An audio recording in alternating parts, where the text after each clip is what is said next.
So at Biden's State of the Union address, he talked about seizing the ill-gotten gains of the Russian oligarchs, which is great news, by the way, but it's highly unlikely to happen. And the reason it's highly unlikely to happen is for a couple of reasons. One, the Russian oligarchs use the same ways to hide their money as the American oligarchs do.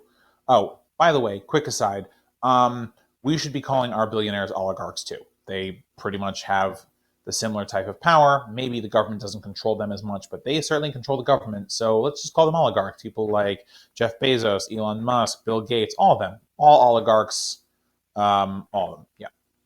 Okay, back to what we were saying. Yeah. So the Russian oligarchs use pretty much the same channels and methods that the American oligarchs use to hide their money.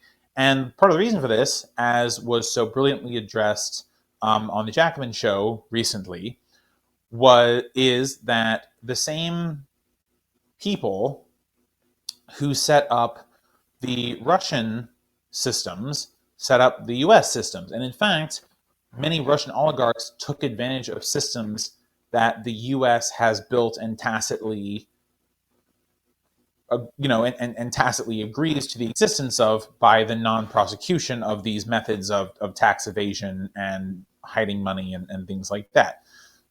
And I'm sure you're familiar with some of them, right? So, money laundering comes in many forms, but real estate is one of the big ones. Offshore tax havens like the Cayman Islands, Swiss bank accounts, right? All these things you've probably heard of. Switzerland literally had the nickname the global laundromat at one point. It's gross. And this money is being held away the money that's being held away is trillions and trillions of dollars. You could fundamentally change the world order and the way that most people live their lives if that money that's hidden away was just given back to the people of the countries from which it was stolen.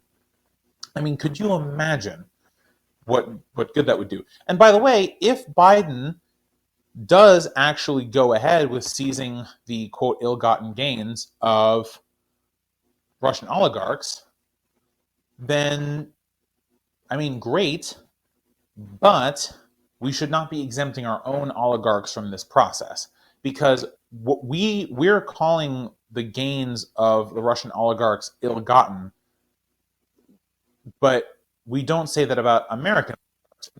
Is for the most part the billions netted by the American oligarchs are ill-gotten too. They use exploitation, they use tax loopholes, they use bribery or campaign contributions, as we call it in America. The way that these billionaire oligarchs are created, both in Russia and in the U.S., are very similar, right? There's nothing particular, like they own large industries, right? And they exploit labor. They keep wages low, they keep prices high, and they generate huge profits, of which they keep a significant portion by either their stock holdings or just actually seizing the money. And it works the same way here as it does there. So it would be really cool if the US and its allies seized Russian oligarch money. But, hey, while you're at it, why don't you do the American oligarchs, right? And more importantly, if we are seizing oligarch money, it doesn't make sense to, cut off the hand, as it were, right? You need to cut off the head. You need to actually stop the systems that allow for money laundering to happen. So there are, you could make it much more difficult to register corporations. You could make it more difficult to or shell companies. You could make it more difficult to buy property in cash, right? You could make it much more difficult to purchase large luxury items in cash without some kind of check, right? You could create ways that you could create tax laws that penalize that penalize money over a certain amount leaving the country. And the reason I say over a certain amount, by the way, is because many migrant workers send money back to their families in other countries, and we don't want to really tax that really high. It just kind of seems cruel to do it that way. But also, Yeah, it seems really cool to do it that way. Other things can be done. You could make a maximum wage law.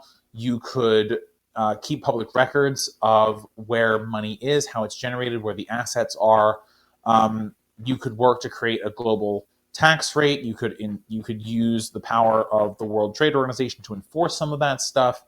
So there are ways to not only seize the ill-gotten gains of the oligarchs around the world, but also prevent future oligarchs from taking advantage of the system. But the problem is the American government is pretty much owned by these American oligarchs, and they do not want their money to be seized for obvious reasons. And so they are going to fight tooth and nail any effort to really go through with this, with their campaign contributions, bribes, because, if you are looking for Russian oligarch money, you're also going to find American oligarch money because it's kept the same ways. American oligarchs and Russian oligarchs have money in the Caymans. They both purchase properties in cash and launder their money through real estate and stuff like that. So, it was some great talk. It made for a great moment during Biden's State of the Union address, but it's never going to happen because, America might be more corrupt than Russia. Thanks for watching this video, guys. If you liked it, throw a like on it, share with your friends, and subscribe for more of our content. You can also find all of our videos and clips on youtube.com. Just search Let Them Eat Bread and you'll find all of our content. Alright guys, see you next time. Bye for now.